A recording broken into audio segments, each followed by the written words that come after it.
सूरज धीरे धीरे डूब रहा है। मौसम बहुत ज़्यादा प्यारा और सुहाना है। इस प्यारे से मौसम के साथ एक प्यारी सी राजकुमारी खेल रही है। वह इतनी ज़्यादा सुंदर है कि उसकी खूबसूरती का अंदाज़ा आप खुद ही लगा लीजिए।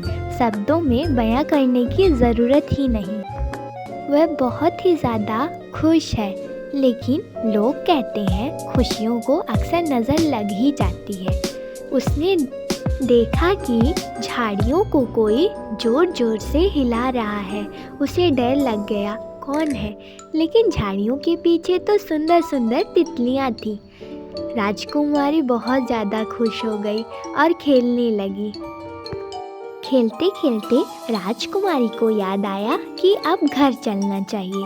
फिर क्या था, राजकुमारी अपने महल की तरफ चली गई।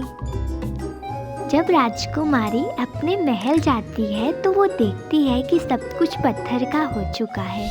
तो वो ज़ोर ज़ोर से रोने लगती है और दुखी हो जाती है। तभी वहाँ एक नागिन आती है और राजकुमारी से पूछती है कि तुम क्यों रो रही हो? तुम्हें दिखाई नहीं दे रहा है कि सब कुछ पत्थर का हो गया है? बताओ अब मैं क्या करूँगी, कहाँ जाऊँगी, बताओ ना। नागिन कहती है तुम्हारे इस महल की हालत एक राक्षस ने की। राक्षस बहुत ज़्यादा भयानक और शक्तिशाली है। अगर तुम्हें उस राक्षस के पास जाना है तो तुम्हें जंगल के रास्ते से जाना पड़ेगा। राजकुमारी कहती है मुझे जो करना पड़ेगा मैं करूँगी, पर उस राक्षस को मैं सबक जरूर सिखाऊंगी।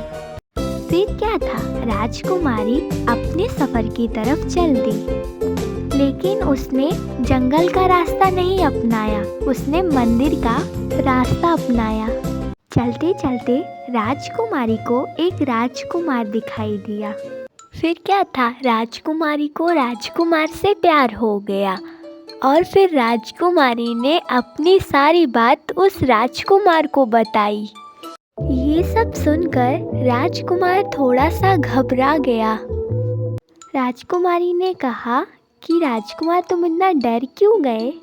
राजकुमार ने बताया कि किस प्रकार उसने अपनी तंत्र विद्या से अपने अंदर के लालच घमंड को एक राक्षस के अंदर परिवर्तित कर दिया।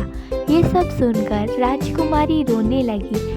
तभी वहाँ एक नागिन आई और बोली कि मैं जानती हूँ तुम लोग क्यों रो रहे हो। उस भयंकर राक्षस को मारने के लिए ये आईना तुम्हारी मदद करेगा। ये सब कहकर नागिन वहाँ से चली गई। फिर क्या था, राजकुमार अकेला ही अपने सफ़र पर निकल गया। तभी उसकी मुलाकात एक भयंकर राक्षस से हुई। राक्षस हंसते हुए बोला, आखिरकार तुम आ ही गए। राजकुमार ने भी बोला, हाँ आ गया हूँ मैं। अब इंतजार किसका कर रहे हो, सुनाओ अपनी पहेली। राक्षस भी हंसता हुआ बोला, अच्छा चलो ठीक है सुनो। वह क्या है जो आपके पास जितना ज़्यादा होगा उतना ही आपको कम दिखाई देगा। राजकुमार ने कहा, इतनी आसान पहेली, इसका जवाब अंधेरा है। हम अंधेरे में जितना ही जाते हैं वो उतना ही बढ़ता है। राक्षस ने कहा, तुमने एकदम सही जवाब दिया। राजकुमार अब मेरे दूसरे पहेली की बारी है।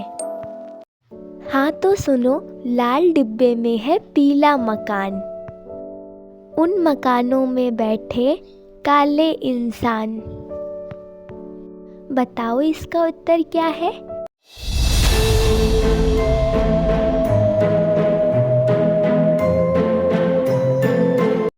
राजकुमार ने बताया कि मुझे इसका उत्तर नहीं पता है। फिर क्या था, भयंकर राक्षस जोर जोर से हंसने लगा और दुर्भाग्य से राजकुमार एक पत्थर की मूर्ति में बदल गया। अब क्या होगा राजकुमारी की खुशियों का? क्या अब उसकी खुशी वापस दोबारा नहीं आएगी? क्या उसका महल सब कुछ पत्थर का हो जाएगा? ये सब सोचकर वो रो ही रही थी कि वहाँ पर नागिन आ गई। वो नागिन अचानक से माता रानी में बदल जाती है। क्या माता रानी उस राजकुमारी की मदद करेगी? जानने के लिए देखना ना भूले पार्ट 2।